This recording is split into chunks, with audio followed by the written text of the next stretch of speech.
Pemirsa, pasca video viral oknum dokter kandungan yang melakukan pelecehan terhadap pasien di Garut, Jawa Barat, Ketua DPRD Garut akan memanggil Dinkes.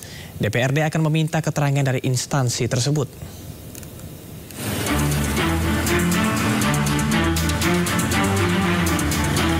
Pasca video viral oknum dokter kandungan yang melakukan pelecehan terhadap pasien di sebuah klinik di Garut, Jawa Barat, Ketua DPR Garut akan memanggil Dinas Kesehatan Garut untuk meminta keterangan terkait kasus tersebut. DPRD Garut meminta Dinas Kesehatan Garut untuk lebih selektif dalam mengeluarkan izin praktek dokter. Selain itu, DPRD Garut juga meminta Dinas Kesehatan memberikan pembinaan kepada dokter serta tenaga medis agar dapat menjalankan tugas secara profesional. Ini harus jadi tanggung jawab bersama kan, saya tadi sudah bilang bahwa harus ada pembinaan dari Dinas Kesehatan nanti untuk memberikan arahan-arahan terkait pelayanan, ya kan? Ini sudah kelewatan kalau memang sudah terbukti nanti. Ini harus ada tindak lanjut yang lebih tegas untuk para petugas, khususnya mungkin di puskesmas atau DPRD bisa memanggil dinas? Jelas bisa. Nanti kita panggil supaya dinas melakukan pembinaan ke bawah dokter ataupun perawat dan lain sebagainya. Sementara itu, pasca video viral tersebut, klinik tempat pelaku praktek masih memajang nama sang dokter di papan informasi klinik yang berada di depan gedung klinik. Sebelumnya beredar video dugaan pencabulan yang dilakukan oknum dokter kandungan terhadap pasiennya di Garut, Jawa Barat. Aksi tersebut terekam kamera CCTV ruang praktek sang dokter. Pasca viral, menurut pengurus klinik, sang dokter sudah tidak bertugas di klinik tersebut. Aksi tidak terpuji tersebut diduga terjadi pada tahun 2024 lalu. Dari Garut, Jawa Barat, Solihin, iNews melaporkan. Pihak klinik tempat praktik oknum dokter kandungan cabul angkat bicara. Oknum dokter kandungan tersebut berpraktik selama 2 tahun. Berapa lama Bu berprakteknya di sini? Sekitar 2 tahun. Oh, 2 tahun. Sejak tahun berapa Bu? 2023. Sampai Sekarang, tapi sudah kalau dari ini sudah tidak praktek lagi di sini. itu sempat ada keluhan pasien yang disampaikan langsung ke pihak polisi. Ya, sempat ada keluhan. Kemudian saya juga sudah koordinasi dengan pihak kepolisian. Untuk selanjutnya kami sarankan kepada kepolisian. Bu merasa dirugikan nggak Bu dengan adanya viral ini? Jujur sangat sekali merasa dirugikan, apalagi bukan hanya kepada klinik saja sebagai pribadi, tapi kepada seluruh dokter-dokter juga di Indonesia, karena dengan adanya satu oknum ini, jadi mencoreng seolah-olah semua dokter itu sepertinya sama, jadi seperti itu. Terkait dengan pelecehan seksual oleh dokter kandungan di Garut, Jawa Barat, Kementerian Pemberdayaan Perempuan dan Perlindungan Anak akan memberikan perlindungan dan bantuan hukum kepada korban. Berikut pernyataan Menteri PPPA Arifah Fauzia. Koordinasi juga dengan unit P3A kami yang berada di sana, sudah sejauh mana yang dilakukan, kemudian upaya yang bisa kita lakukan. Paling cepat adalah melakukan perlindungan terhadap korban. Apa yang dibutuhkan, pemulihan psikologisnya dan sebagainya. Kalaupun perlu bantuan hukum, kami bisa membantu mengkoordinasikan, tetapi itu sebetulnya bukan wilayah kami, tapi akan melakukan. Sementara itu, anggota Komisi 8 DPR RI, Atalia Praratia, khawatir kasus dokter kandungan cabul di Garut akan menggerus kepercayaan masyarakat terhadap profesi dokter. Dan berikut pernyataan lengkapnya.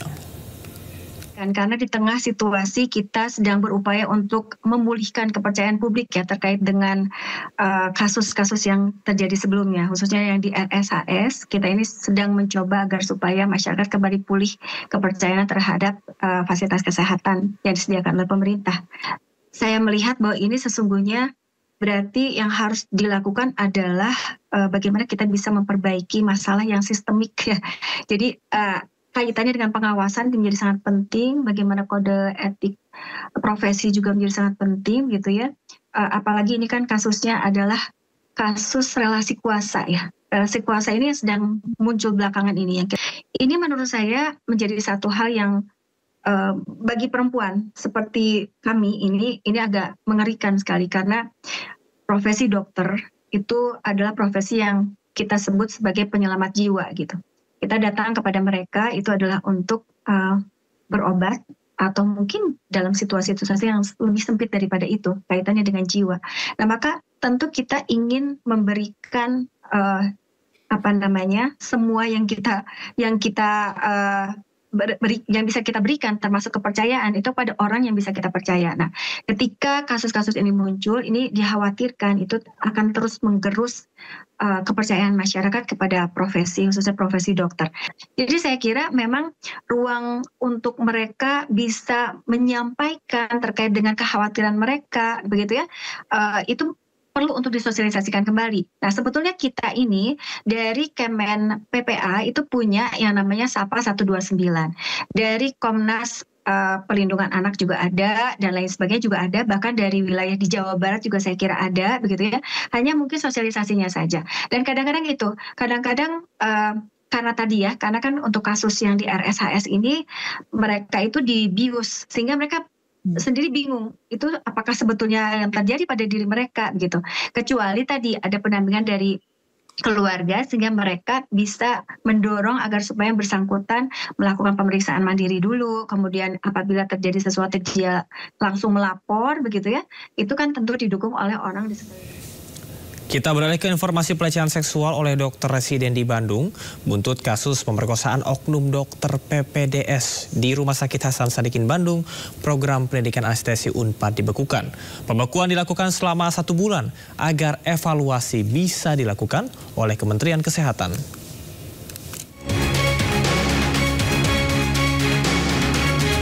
Kementerian Kesehatan membekukan program pendidikan anestesi Universitas Pajajaran di Rumah Sakit Hasan Sadikin Bandung.